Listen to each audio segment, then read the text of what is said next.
ಇದು ನಾ ಕಂಡ ಕೈಲಾಸ 8ನೇ ದಿನ ನೋಡ್ರಿ. ಇವತ್ತು ಕೈಲಾಸ ಪರಿಕ್ರಮದ 2ನೇ ದಿನ ರೀ.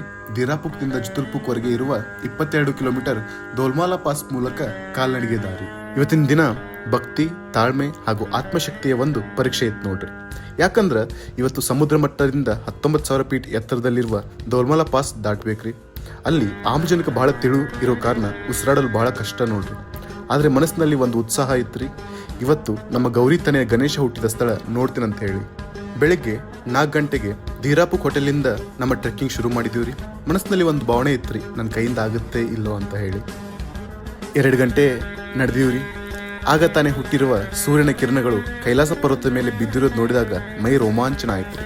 ರಾತ್ರಿ ಎಲ್ಲ ಹಿಮ ಬಿದ್ದಿತ್ರಿ. ಅದೇ ದಾರಿಯಲ್ಲಿ ನಡೆದುಕೊಂಡು ಹೊರಟಿವ್ರಿ. ಉಸಿರಾಡಲು ಕಷ್ಟ ಆಗ್ತಾ ಇತ್ರಿ. ಮಾತಾಡಿದ್ರೆ ದಣಿವಾಗ್ತಿತ್ರಿ.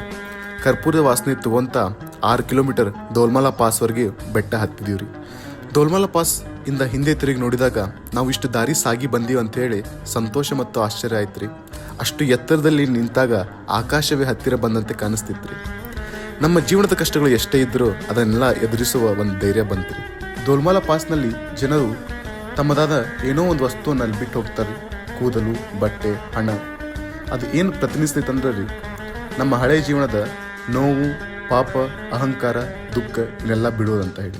ದೋಲ್ಮಾಲಾ ಪಾಸ್ನಲ್ಲಿ ಜಾಸ್ತಿ ಹೊತ್ತಿರಲು ಬಿಡಂಗಿಲ್ರಿ. ಯಾಕಂದ್ರೆ ಆಕ್ಸಿಜನ್ ಬಹಳ ಕಡಿಮೆ ಇರ್ತೈತ್ರಿ. ಅಲ್ಲಿಂದ 6 ಕಿಲೋಮೀಟರ್ ಕೆಳಗೆ ಇಳಿಬೇಕಾದಾಗ ನಮ್ಮ ಕಣ್ಣು ಮುಂದೆ ಬಂದಿದ್ದು ಗೌರಿ ಕುಂಡ. ಪಾರ್ವತಿ ದೇವಿ ಸ್ನಾನ ಮಾಡುವ ಸ್ಥಳ ಹಾಗೂ ಸ್ನಾನ ಮಾಡುವಾಗ ತನ್ನ ಕಾವಲಿಗೆಂದು ಗಣೇಶನನ್ನು ಸೃಷ್ಟಿಸಿದ ಸ್ಥಳ. ಗೌರಿ ಕುಂಡ ನೋಡಿದಾಗ ಮನಸ್ಸಿನಲ್ಲಿ ಸ್ವರ್ಗದಲ್ಲೇ ಇರುವ ಹಾಗೆ ಎಲ್ಲಿಲ್ಲದ ಖುಷಿ, ಭಕ್ತಿಯ ಭಾವನೆ. ಚಿಕ್ಕವರಿದ್ದಾಗ ಕೇಳಿದಂಥ ಗಣೇಶನ ಪುರಾತನ ಕಥೆಗಳು ನೆನಪಾದಿವ್ರಿ.